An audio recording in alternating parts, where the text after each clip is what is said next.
me that. Just answer me that! Your own family. Your own blood. What the hell were you thinking?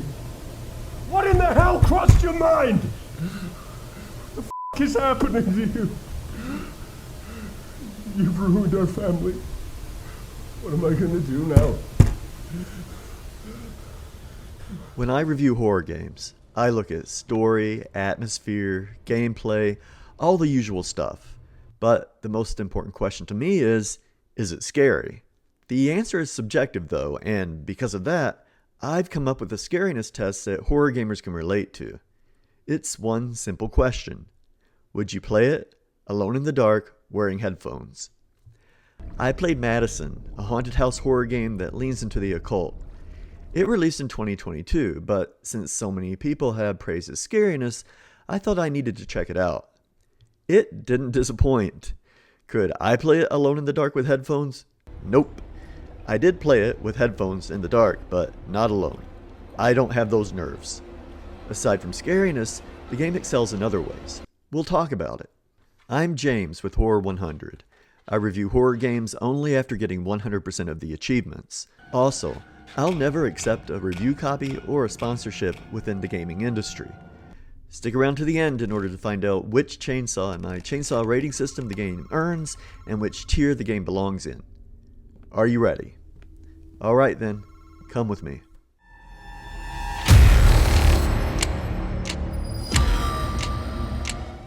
The atmosphere in MADiSON is excellent. The discomfort never lets up. I keep thinking about a part of the game where you're in a well with murky water and body parts are everywhere. I could almost smell the decomposition.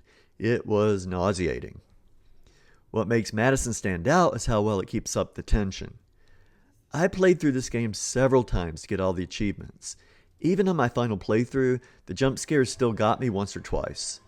Most horror games lose the ability to scare you on replay once you know the patterns. MADiSON keeps you on edge. Part of what sustains the dread is how the game handles space. It's a haunted house game that stretches logic. You discover areas that shouldn't be connected to the home but somehow are. You climb down a well, you end up in a cemetery, you enter a church where you travel through time. The game paces these areas in a way that never feels rushed even though the game is fairly short. This could have been a haunted house game that never explored any areas outside the home, but this game did it and it worked well. Now, I want to talk about how you ended up in this nightmare in the first place. You play as Luca, a teenage boy who wakes up in a locked room. He doesn't remember how he got there or how long he's been out. On the other side of the door, the father's screaming at him about something horrible he's done. Luca doesn't seem to have any memory of this, so he responds in a practical way, which is to try to get the hell out of there. The game is about demonic possession and occult rituals. Luca is being possessed by a demon while being forced to complete a ritual that started decades ago. He has this kind of slow yet steady transformation. He'll look at his arm and there'll be a big gash in it turning red. He talks about things burning, like his eyes or his hands. He talks about his whole body going numb, so you don't forget that something horrific is happening to this kid that you're playing as.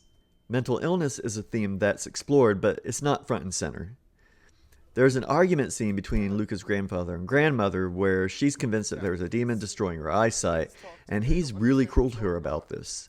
He's essentially denying her feelings and her fears, and he's clearly fed up. I think this happens a lot with mental illness. People are told to snap out of it, that kind of thing, without much empathy. The story held up even after several playthroughs. I still caught a couple of little things that I didn't notice before. I can't discuss much of the plot details because the game is too short and it would spoil the compressed experience. But the occult possession, the transformation, the impossible architecture of the haunted house, it all works together to create a game that's worth playing. There's no combat in the traditional sense. You do use your camera to defend yourself though. You also have to use it to solve puzzles, and the game requires a minimum of 30 photos per playthrough. This ties into the completion experience because to get one of the achievements, you have to take 40 or fewer photos. And you already have to take 30, so you can't make many mistakes. The camera is well integrated into the game. It could be seen as a gimmick, but it's justified by both the story and the gameplay. Maybe this was more innovative in 2022 when the game came out, but now there's so many games that use cameras in similar ways. The cynical side of me makes me think that cameras are used in order to fill a need for combat without having to code for in-depth mechanics. But I don't think that's the case for MADiSON. It works well here. Like a lot of games, you'll backtrack through the house several times, but it doesn't become tedious. The house is big, and the areas outside the home add to how expansive the game is. There's no resource scarcity in terms of items running out. The only limit is how much you can carry at a time. There are storage safes where you can put things and get them later, similar to Resident Evil. The inventory seems to have been patched from the beginning because I've seen people online playing it who only had like 6 or 8 slots for inventory, but I had 10 when I played, so it wasn't a problem. The puzzles have a flexible relationship with logic. Because of this, you need to put yourself in a MADiSON mindset. As soon as you solve a few puzzles and realize how weird they are, there's actually, I would say, a method to the weirdness. Once you've got it, you've got it. Then you can kind of go forward and solve these puzzles by thinking outside the box a little bit, thinking of the world as a little bit askew. I certainly understand the criticism that the puzzles are a bit illogical, but again, I think the criticism is a bit overstated. I played harder puzzle games. Lorelei and the Laser Eyes comes to mind. The completion journey is also on the easier side compared to other games. Even though the trophy list is manageable, it requires a lot of attention. For me, the most frustrating trophy was tied into an endgame sequence where you have to avoid being caught by a specific enemy. The good thing is that you can just reload a save because there's no autosave during the segment until the end. Close on the annoyance scale is the 40 or fewer photos trophy. As I said earlier, you need to take 30 photos minimum to complete the game, so there's not much room for error. There are some other missable achievements. There are red and blue photos, obviously a missed reference, that you have to take pictures of in order to get 3 of the achievements. Since you can't always backtrack, you have to check every inch of every area so you don't miss them. There is a speedrun achievement, which is easy once you play the game at least once. You just need to do it in under 2.5 hours. I think there's one for under 6 hours as well, but I'm pretty sure it stacks, so just do the 2.5 hour one. Let's talk about criticisms. First, puzzle obscurity. I've already addressed this, but yes, it's a valid criticism, even if I think it's exaggerated. Next is the endgame sequence when you're trying to avoid a particular demon. I've mentioned it before, but it's worth repeating. It's frustrating because of the finicky camera mechanics and the instant death if you don't get the angle right. The next one is the game can be accused of being a bit derivative. I mean, a spooky house with jump scares, with demons, with the threat of possession, with puzzles, using a camera. It seems like it could have been a boring clone of other games like PT, but when you experience it, you don't feel that way. I played lots of games like this, but still, it somehow feels unique. The derivative haunted house structure rises above itself because of the surreal places you visit. The cemetery, the church where you time travel, the well, it transcends the formula. So, final verdict. MADiSON is a haunted house game that leads to places you never see coming.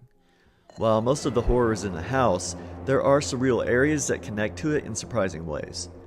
It easily passes my scariness tests, which is the most important part of a horror game. Unfortunately, the game suffers because of somewhat illogical puzzles and a frustrating in-game sequence. Even so, the game easily earns a gold chainsaw. With excellent horror execution but a somewhat derivative style, I'm placing MADiSON in the A tier. MADiSON is a must-play for all fans of horror games. You'll be happily scared to death, which is exactly the point. And that's it.